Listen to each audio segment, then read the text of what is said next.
या ठिकाणी आपण काल जे पॉइंट बघितले होते त्याच्या पुढचा जो पॉइंट आहे तो म्हटलं तर आज excess pressure across the free surface of a liquid.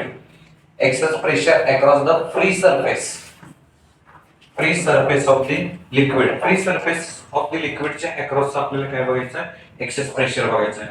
त्याच्या आधी मी तुम्हाला काय सांगतो बघा, आपण ऑलरेडी बघितलेलं होतं प्रेशर मेजरमेंट मध्ये बघितलं होतं की जर लेवल सेम असेल बॅरोमीटर किंवा मॅनोमीटर मध्ये आपण बघितलं होतं लेवल इक्वल असेल तर काय सेम असतं वगैरे, प्रेशर वगैरे सेम असतं त्या ठिकाणी तिथं बघितलं होतं. लक्षात घ्या, जर वॉटर सरफेस इथं जर मॉलिक्युल्स असतील तर ते नेट फोर्स काय असतं रे? इंटरनल मॉलिक्युलच्या 0 असतं. ओके, जर सरफेस टेन्शन आपण बघितलं ना, सरफेस टेन्शनचं डेफिनेशन काय बघितली? समजा हे वॉटर सरफेस आहे, त्याच्यावर एक इमॅजिनरी लेंथ L आहे. सो इथं मॉलिक्युल्स आहेत तर हे एकमेकाचं जे मॉलिक्युलर फोर्स ऑफ अट्रॅक्शन आहे हे कसं असतं? टँजेन्शियल असतं. या वॉटर सरफेसला कसं असतं? टँजेन्शियल असतं. ओके, त्याच पद्धतीनं आपण एक काय काम करू, एक प्लेन सरफेस लिक्विड, ओके, एक वेसल घेऊ, त्याच्यामध्ये लिक्विड घेऊ, लिक्विड ॲट रेस्ट किंवा इक्विलिब्रियम. ओके, इक्विलिब्रियम सिच्युएशन मध्ये इथं या सरफेसवर एक मॉलिक्यूल कन्सिडर करू. या मॉलिक्यूलला सरफेस टेन्शन जे फोर्स आहे इकडं F ऑफ T आणि इकडं surface tension F of T are the same. Okay, surface tension एकदम सरफेसवर. ओके, सरफेसवर जर बघितलं इथं बघा, हे जे टेन्शन आहे हे कसं आहे बघा, हे आपल्याला माहिती आहे टँजेन्शियल फोर्स असतं. Tangential force per unit length that is called as surface tension. मग इथलं ज्या मॉलिक्यूलला एक्झॅक्ट वॉटर सरफेसच्या मॉलिक्यूलला इथलं जे टेन्शन आहे हे सरफेस टेन्शन, ते या साइडला एक फोर्स आहे, इकडे एक फोर्स आहे. जर आपण घेतलं एक पॉइंट बाहेरच्या साइडला घेतला, वॉटर लेवलच्या बाहेरच्या पण जवळच, आउटवर्ड बट नियर, आणि एक इनवर्ड बी पॉइंट घेतला but नियरच.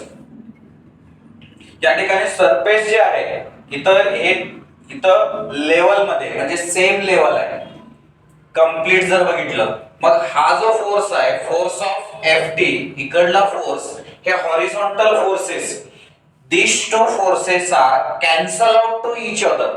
These two forces are cancel out to each other. कुठलं? F of T आणि हे F of T हे हॉरिझॉन्टल फोर्सेस ऍक्ट झाले. कुठं? वॉटर सरफेसवर हे एकमेकाला कसे झाले? कॅन्सल आउट झाले. मग प्रेशर ऍट A आणि प्रेशर ऍट B काही एक्झर्ट करतच नाही. त्या ठिकाणी लिक्विड लेवल काय आहे? लिक्विड सरफेसचं लेवल काय? सेम आहे. ओके, सो त्यामुळं इथं जे आहे ते pressure at A is equal to the pressure at B. हे दोन्ही प्रेशर या ठिकाणी काय असतं? इक्वल असतं, because of liquid level is same. Clear आहे का बघा? इथं कुठल्याही पद्धतीचा कमी जास्त किंवा कुठलाही फोर्स, हे जे एकमेकाचे जे टँजेन्शियल फोर्स आहेत हे टँजेन्शियल फोर्स काय होतं? कॅन्सल आउट होतं इच अदर. सो त्याच्यामुळे इथं जे आहे ते PA इक्वल टू PB हे कुठे येतं? प्लेन लिक्विड सरफेस वर येतं. The excess pressure of this plane liquid surface is PA equal to PB. The next is convex liquid. समजा ओके, हे कॉन्वेक्स शेप आहे. या कॉन्वेक्स शेप हे कोणाचं असतं? कॉन्वेक्स शेप मर्क्युरी Hg चं कॉन्वेक्स शेप असतं. याच्यावर आपण या टॉप पोझिशनला एक मॉलिक्यूल घेऊ, एक इथं B आणि एक वर घेऊ A point. Pressure at A आणि प्रेशर ऍट B आपल्याला बघायचं. मग ह्या मॉलिक्यूलला एक टँजेंट काढावा लागेल आपल्याला. इथे एक आपण असं टँजेंट ड्रॉ करू, इथे एक आपण असं टँजेंट ड्रॉ करू. हे कॉन्वेक्स शेप आहे, मर्क्युरी ड्रॉप आहे. त्या ठिकाणी आपण काय केलं बघा? टँजेंट ड्रॉ केलं. मग आता टँजेंट ड्रॉ केलं, आता जर बघितलं आपण, आपल्याला माहित आहे रिझोल्युशनचं, हा अँगल असं क्रिएट करतो, बरोबर आहे का? आपण एक व्हर्टिकल कंपोनंट आणि हॉरिझॉन्टल कंपोनंट घेतो. हे जे आहे ते सरफेस टेन्शन फोर्स, हा जो आहे तो सरफेस टेन्शन फोर्स. ओके, या दोन्ही फोर्सला आपण रिझॉल्व करूया. जर याला रिझॉल्व केलं तर एक हॉरिझॉन्टल कंपोनंट येतं, दुसरं व्हर्टिकल कंपोनंट एक ह्याचा येतो, एक या साइडचा येतं. म्हणजे F ऑफ T आणि इकडे जर डॅश घेतलं मी F डॅश ऑफ T, याचा एक कंपोनंट आणि याचा एक कंपोनंट येतो. ओके, दोघांचा एक एक कंपोनंट येतो आणि ते ऍक्टिंग डाउनवर्ड डायरेक्शनला, कॉन्व्हेक्स. ओके, कसं घेतलंय बघा परत एकदा. हे जे इथं एक मॉलिक्यूल घेतला, इथं मी काय केलं, टँजेंट ड्रॉ केलं. मग हे अशा क्रॉस मध्ये हे ना हॉरिझॉन्टल आहे ना व्हर्टिकल आहे. मग आपण त्या दोन्ही फोर्सला, सरफेस टेन्शनच्या फोर्सला किंवा टँजेंटला रिझॉल्व्ह केलं व्हर्टिकल कंपोनंट आणि हॉरिझॉन्टल कंपोनंट मध्ये.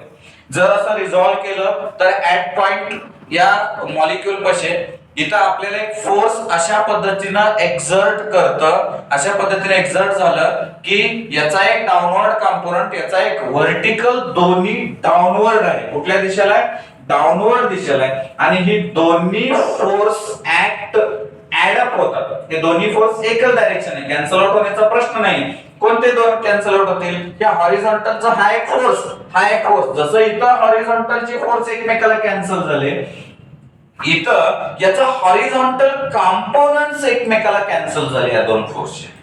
ओके, आणि व्हर्टिकल जे आहे हे डाउनवर्ड डायरेक्शनला आहे आणि हे दोन्ही ऍड अप झाले आणि हे फोर्स हे काय प्रोड्यूस करतं, इथं जास्तीत जास्त पॉइंट बी ला प्रेशर प्रोड्यूस करतं. आणि due to this to add up forces inside the liquid to produce at point B as a pressure.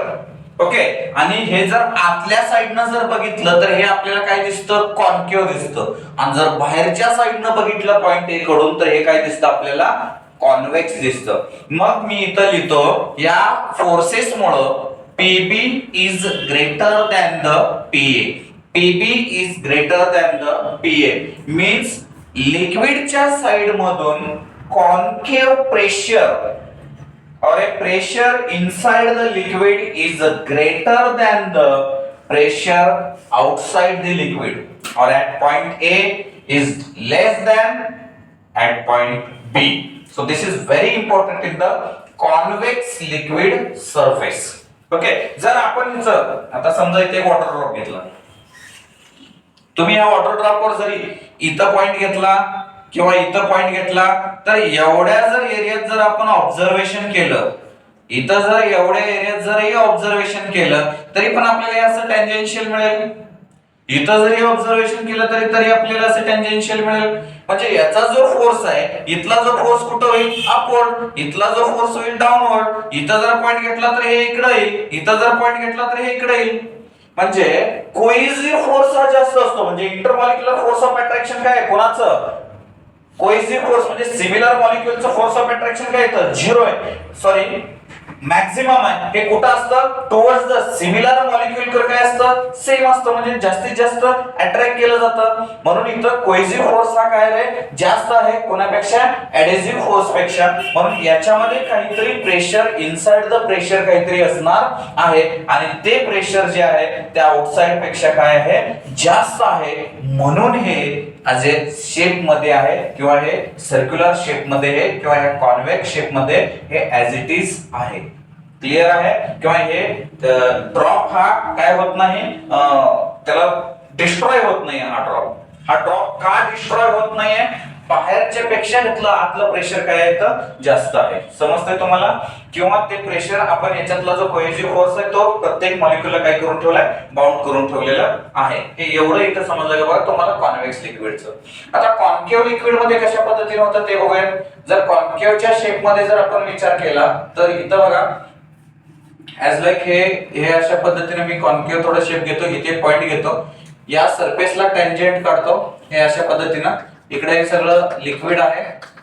Okay, आता इथे एक पॉइंट मी ए घेतो, इथे एक पॉइंट बी घेतो. बी कुठे आहे, इनसाइड द लिक्विड आहे. ए कुठे आहे, आउटसाइड द लिक्विड आहे, एअर मध्ये आहे.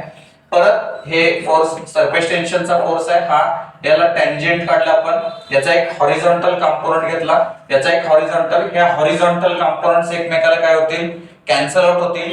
बट इथं जे आहे याचं जे व्हर्टिकल कंपोनंट आहे इथं दोन येतात. हे एफटी किंवा याला मी एफटी डॅश, हे दोन व्हर्टिकल कंपोनंट आले आणि हे व्हर्टिकल मध्ये हे दोन्ही कंपोनंट काय झाले, ऍडअप झाले. व्हर्टिकल मध्ये हे दोन्ही कंपोनंट काय झाले, आपल्याला ऍडअप झाले. मग हे जर व्हर्टिकल मध्ये असे ऍडअप झाले असतील तर या फोर्स मुळे पॉइंट ए ला प्रेशर हे काय आहे, जास्त आहे कोणापेक्षा रे, पॉइंट B पेक्षा means pressure at point A is greater than the pressure at point B.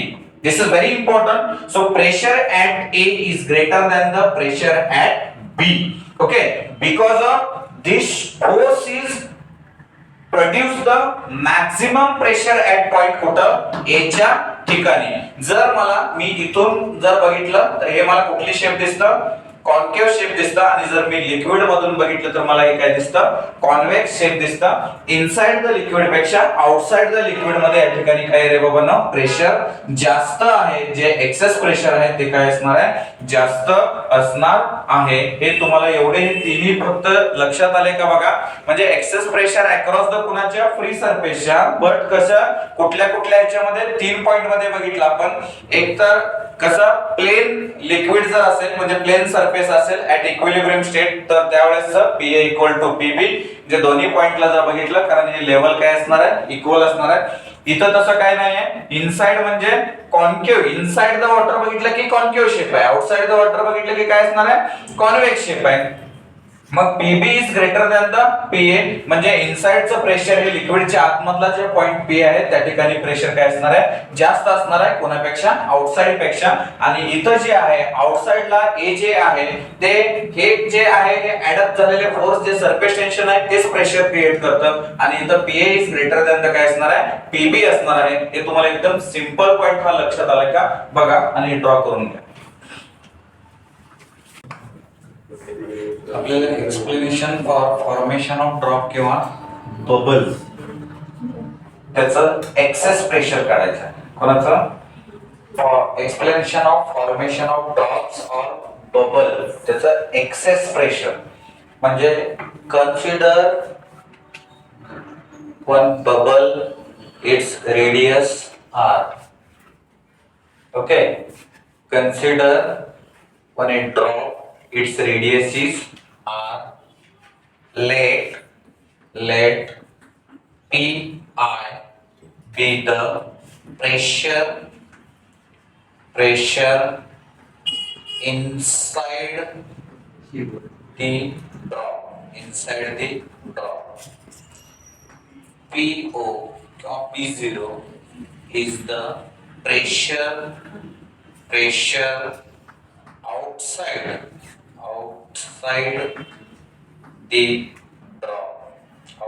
the drop. इथे काय असणार बघा, मी परत एकदा इथे काय लिहिले आपण, एक consider bubble, its radius as an r, किंवा एक ड्रॉप कन्सिडर केला ज्याचं रेडियस किती आहे, r आहे. So let Pi be the pressure inside the drop. त्या ड्रॉपच्या आतमधलं जे प्रेशर आहे ते Pi आहे. P0 is the pressure outside the drop. Okay, आता excess pressure inside the drop किती असणार आहे, excess pressure inside the drop ते असतं P or change in P equal to, that is an Pi minus P0. मग आपल्याला Pi minus P0, आता radius काय असणार आहे, r. आता इथं बघा, मी काय करतो, A1, late A1 be the, किंवा आपल्याला कुठून कुठं एक समजा इनसाइड प्रेशर मुळे जर आपल्याला ह्या बबलचं रेडियस नॉर्मल इन्क्रीज होतंय, हे आपण असं कन्सिडर करू. इथं बघा, सो याचं जे रेडियस आहे हे इनसाइड प्रेशर मुळे किंवा access pressure, inside excess pressure मुळे याचं जे रेडियस चेंज झाले ते कुठून झाले बघा, r पासून. हे जे आहे हे डेल्टा r, मी इथं लिहितो डेल्टा r इतकं चेंज झाले. हे जे किती चेंज झाले, डेल्टा r इतकं. तर आउटरचं रेडियस कुठं आहे, the radius is increases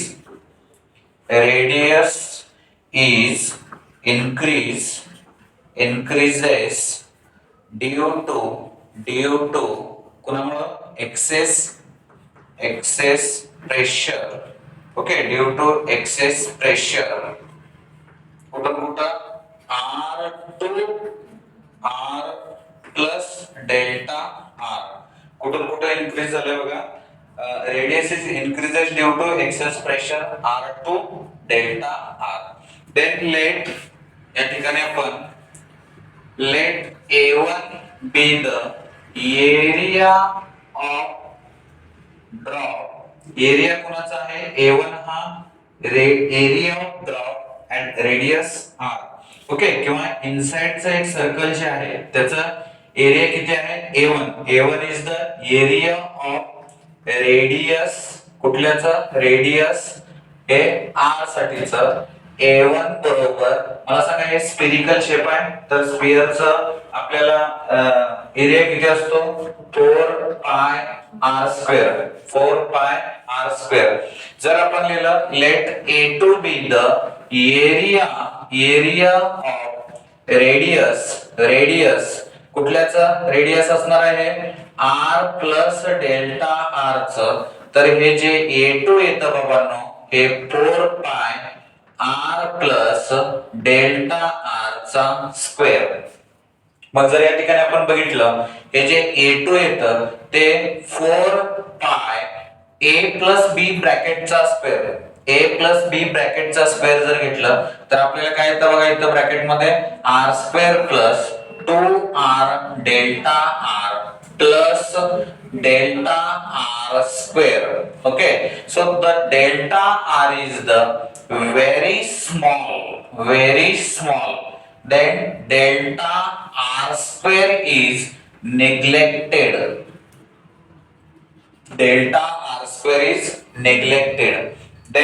Then A2 equal to किती येतं बघा आपल्याला 4 पाय ब्रॅकेट मध्ये r square plus 2r delta r. मग या 4 पाय ने मल्टिप्लाय करून घेऊया आपल्याला A2 equal to 4 pi r square plus याला इथं मल्टिप्लाय करा 8 पाय r डेल्टा r. हे झालं आपल्याला A2. But we required a change in area और increasing area. Okay, increasing area जे आहे किंवा चेंज इन एरिया और increasing area R2 delta R कुठून कुठं? So that is dA equal to A2 minus A1. किती येतं? A2 minus A1. देन आपण व्हॅल्यूज पुटअप करू. A2 ची व्हॅल्यू काय आहे बघा इथं 4 पाय R स्क्वेअर प्लस 8 पाय R delta R minus A1 किती आहे बघा आपल्याकडे? A1 इथं काढलेलं आहे बघा आपण. So 4 पाय r स्क्वेअर 4 पाय गेट कॅन्सल झालं तर आपल्याला किती आलं बघा 8 पाय r डेल्टा r. हे झालं dA. Okay, so change in area किंवा इन्क्रीजिंग एरिया जो पण इन्क्रीजिंग एरिया झालाय इनसाइड द बबल पेक्षा आउटसाइड द बबल कोणामुळे एक्सेस प्रेशर मुळे जे एरिया वाढलेला आहे त्या बबलचा किंवा वॉटर ड्रॉपचा आणि हे डिस्ट्रॉय होणार नाही कारण आउटसाइड पेक्षा इनसाइडचं प्रेशर काय असणार आहे? जास्त असणार आहे. त्याच्यामुळे हे डिस्ट्रॉय होणार नाहीये. तर आता या ठिकाणी बघा हे इकडे कंप्लीट हे होते का? ओके, जर आता या ठिकाणी बघा आता इथं बघा dA इक्वल टू आपण काढलंय तर नॉर्मली 8 पाय r डेल्टा r. देन आता आपल्याला याच्या पुढचं बघा याच्या पुढचं काढायचं work done. Okay, work done म्हणजे आता ह्या स्मॉल बबल पासून ज्याचा r इतकं रेडियस होतं याचं एक्सेस प्रेशर मुळे हे काय झालंय वाढलंय. So this is the increasing. Okay, म्हणजे इथं काहीतरी वर्क डन झालं मीन्स आता तिथं वर्क डन किती आहे? Work done in increasing of surface area. So work done in increasing surface area. Work done in increasing surface area.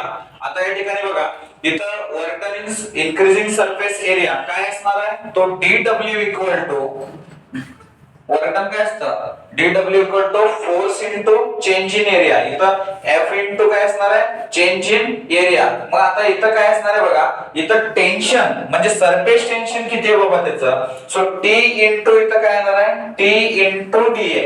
आपल्याला माहिती नाही हे relation between the work done and tension बघितलं होतं आपण. ओके, जर त्याचं जर काढलं तर आपल्याला therefore dw is equal to t into da किती आहे आपल्याकडं, da किती आहे बघा 8 बाय r डेल्टा r. मी याला equation number as a equation number आपण कुठं दिला ना, ठीक आहे, सो 1 देतो इथं. Another again we calculate the work done, again we take as an work done. अजून एक जर वर्क डन घेतलं dw is equal to ते फोर्स इंटू dr घेतो मी, फोर्स इंटू डेल्टा r, इथं force f into delta r. आता f into delta r म्हणजे जेव्हा इथं हे जे इन्क्रीजिंग झालेलं आहे, हे जे नॉर्मल एवढंच वाढलेलं आहे, त्याचं जर घेतलं तर ते f इंटू डेल्टा r. आता f म्हणजेच काय असतं, फोर्स इज इक्वल टू काय असणार आहे, प्रेशर इंटू एरिया असणार आहे. Okay, pressure equal to F upon A, then F is equal to P into A, means dw equal to आपल्याला जे येतं ते प्रेशर P इंटू ए म्हणजे एरिया इंटू डेल्टा आर. आता एरिया जे येणार आहे ते कोणाचं येणार आहे, इनवर्टचं. इथून इथं चेंज झालंय, डेल्टा आर इतकं चेंजेस झालेत, म्हणून मग पण प्रेशर कोणतं घेणार आहे, एक्सेस प्रेशर मुळे चेंजेस झाले ना, म्हणजे इथं डेल्टा पी जर घेतलं मी, देन मला dw इज इक्वल टू काय येतं बघा, PI minus P0 into area माझ्याकडे किती आहे बघा, PA, एरिया किती आहे आपल्याकडं 4 pi A1 area, force equal to P into A. Okay, so P into A किती आहे 4 pi R square into delta R square into delta R. So this is the equation number 2. आता 1 आणि 2 ला जर बघितलं तर LHS काय राहतं, सेम आहे. LHS काय, dw आहे सेम. मग LHS जर सेम असेल तर या ठिकाणी काय असणार आहे, RHS सुद्धा काय असणार आहे, सेम असणार आहे. So therefore from equation 1 and 2, 1 आणि 2 वरून मी काय घेऊ शकतो बघा, इथं सरळ PI minus P0 into 4 pi R square delta R equal to, इथं काय लिहितोय बघा, T इंटू 8 पाय R डेल्टा R कॅन्सल झालं, एक R इथं कॅन्सल झालं बघा. त्याच्यानंतर इथं हे पाय कॅन्सल झालं, इथं 4 एके 4, 4 दोन्ही 8. रिमेनिंग काय राहिलं बघूयात आपण, the excess pressure PI minus P0, the excess pressure PI minus P0, इथं 2T राहिलं, 2T अपॉन इथं काय राहतं रे, एक R होतं, so 2T upon R. So this is the excess pressure और excess pressure inside the bubble, sorry inside the liquid drop. एक liquid drop असेल तर हे या पद्धतीनं PI minus P0 is equal to 2T upon R. हे कुणाचं झालं, एका बबलचं किंवा एक ड्रॉपचं हे एक्सेस प्रेशर आपण काढलं. T as a tension, R is the radius. जेवढं रेडियस जास्त असणार आहे तेवढं एक्सेस प्रेशर काय असणार आहे, कमी असणार आहे. म्हणजे जेवढं एरिया, जेवढं रेडियस, जेवढं बबल मोठं, जेवढं ड्रॉप मोठा, तेवढं एक्सेस प्रेशर काय कमी, आणि जेवढं रेडियस कमी तेवढं एक्सेस प्रेशर काय असणार आहे, जास्त असणार आहे. हे समजतं का बघा तुम्हाला, टेन्शन हे डायरेक्टली प्रोपोर्शनल आहे एक्सेस प्रेशरच्या. जर आपण एअर बबल घेतला म्हणजे काय, एअर बबल म्हणजे बघा हे अशा पद्धतीनं, या साईडला सुद्धा काय एअर आहे आणि आतल्या साईडला सुद्धा काय एअर आहे. एअरचे सरफेस किती आहेत आपल्याला, 2. एअरचे सरफेस किती आहेत, 2. त्या 2 सरफेस, एक इनसाइड एअर आहे, एक आउटसाइड एअर आहे. तर एअर प्रेशरचं एक्सेस प्रेशर जे येतं PI मायनस P0 बरोबर 4T अपॉन R येतं. किती येतं, 4T अपॉन R. हे एअर बबल साठी असेल. हे कशासाठी असेल, एअर बबल साठी असेल. इथं तुम्हाला एवढं लक्षात आलंय का बघा, हे आपण काय काढलंय, excess pressure for the drop किंवा बबल साठी, किंवा तुम्ही एअर बबल साठी सुद्धा हे लक्षात ठेवा. एक सगळ्यात इम्पॉर्टंट म्हणजे हे जे आहे ते बोर्ड एक्झाम साठी खूप महत्वाचं आहे. It's a very important to the board exam. This question maximum वेळा हे क्वेश्चन विचारला आहे. आणि अजून एक या पॉइंटवर ना बोर्डाला इतके प्रॉब्लेम आवडते, जे बोर्डाला आवडते ते आपल्याला आवडलं पाहिजे. जसं त्याला तिला खायला आवडतं तसं आपल्याला आवडतं, तसं बोर्डाला कोणता प्रश्न आवडतो हा 100% आपल्याला आवडला पाहिजे. म्हणजे पाठीमागचा थोडा सर्वे करायचा. पाठीमागचे सर्वे म्हणजे काय, क्वेश्चन पेपर्स बघायचे कुठले क्वेश्चन्स विचारले. आता याच्यावर सुद्धा कधी कधी क्वेश्चन्स कसे विचारतात माहिती आहे का. समजा एक लिक्विड ड्रॉप आहे, तो टाकला, त्याचे 27 तुकडे झाले, एकाचे 27 झाले, तर त्या 27 वाल्याचे रेडियस काय एकेकाचं. आता एकेकाचं मोजत बसायचं का सर स्केल नाही, याच्यावर डिपेंड आहेत. काही क्वेश्चन्स याच्यावर डिपेंड आहेत. नसेल तर ते सगळे 100 ड्रॉप आपण एकत्र केले, तर एकत्र केलेल्या त्या ड्रॉपचं रेडियस किती, कधी कधी असं विचारतात. किंवा त्याचं वर्धन किती, किंवा त्याचं एक्सेस प्रेशर किती, किंवा त्याचं टेन्शन किती, किंवा त्याचं सरफेस टेन्शन किती, किंवा त्याचा फोर्स किती, ह्या सगळ्या गोष्टी तिथं विचारल्या जातात. पण सगळ्यात महत्वाचं याच्यामध्ये हे प्रॉब्लेम साठी सुद्धा खूप खूप महत्वाचं आहे. सीईटी वाल्याला सुद्धा हा पॉइंट आवडतोय. सो त्याच्यामुळे लक्षात ठेवायचं, आताच्या पुढच्या 2-3 महिने कोणाला काय आवडते ह्याच्यापेक्षा सीईटी वाल्याला आणि बोर्ड वाल्याला काय आवडतंय तेच आपल्याला आवडत आहे, एवढंच डोक्यात ठेवायचं आणि रट्टा मारायचा. राईट.